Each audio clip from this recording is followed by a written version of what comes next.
का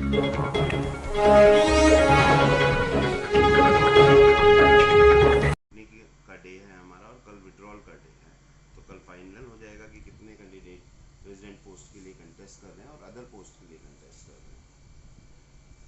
जैसा कि आपने कहा कि समय निकालना वाकई ही बड़ा मुश्किल है ड्यूरिंग इलेक्शन, क्योंकि काफ़ी बिजी शेड्यूल रहता है। लेकिन जब आप लोग आए हैं तो आप लोगों के लिए समय निकालना भी हमारी जिम्मेवारी है, तो इसलिए मैं आपके सामने हूँ। हम बात करें वोट की, तो जो सबसे बड़ी समस्या आज हमारे लॉयर्स फेस कर रहे हैं वो सीटिंग अरेंजमेंट की फेस कर रहे हैं। बिकॉज जो पुरानी जुडिशियल कॉम्प्लेक्स है उसमें अभी आग लगने के बाद सीटिंग का अरेंजमेंट काफ़ी डिस्टर्ब हो गया है। तो वो एक प्राथमिकता है हमारी कि हम उस पर काम करें। और सबसे फर्स्ट मोस्ट जो कंसर्न है हमारा वो लॉयर्स के लिए सीटिंग अरेंजमेंट्स का है, जिसको लेकर मैं काफ़ी सोल होते हैं, मेंबर बनते हैं। तो हमारी प्रायोरिटी रहनी चाहिए कि जो भी एडवोकेट्स हमारे यहाँ पर मेंबर बने और आए, एटलीस्ट हम उसे चैम्बर नहीं तो सीट तो अवेलेबल करा सकें। और दूसरा कि हमारे जो हमारे चैम्बर्स को लेकर हमारा काफ़ी दिनों से संघर्ष चल रहा है और कुछ हद तक हम आगे भी बढ़े हैं, बट अभी तक हमें कोई स्पेसिफिक लैंड अलॉट नहीं हुई है। तो हमें, अगर सरकार हमें स्पेसिफिक लैंड अलॉट नहीं कर रही है तो हमें उनके ऑल्टरनेट भी सोचने चाहिए कि हम किस तरह से उस मुद्दे को आगे लेकर जा सकते हैं और अपने वकीलों के लिए चैम्बर्स के लिए लैंड अलॉट करा सकते हैं।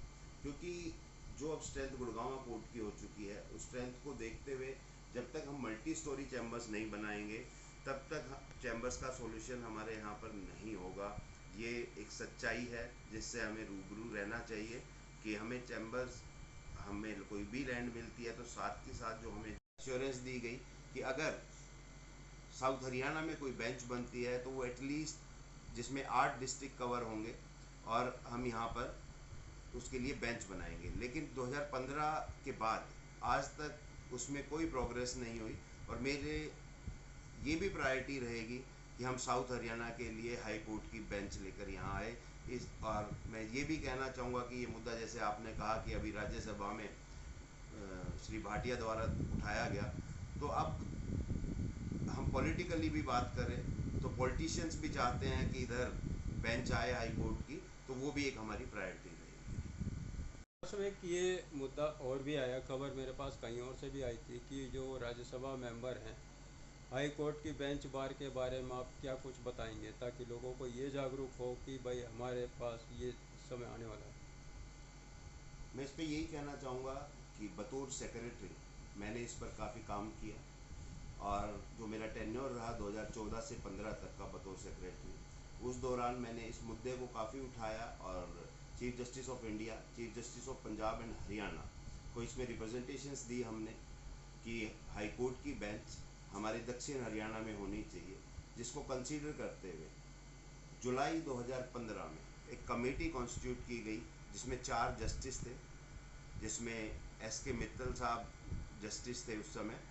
उनकी निगरानी में एक कमेटी कॉन्स्टिट्यूट की गई और ये कहा गया कि आप एक लैंड डिमार्क करें साउदर्न हरियाणा के लिए, कि दोबारा से हम इस पॉलिसी को वापस लेकर आएँ और लॉयर्स के लिए मेडिकल पॉलिसी स्टार्ट कराएं।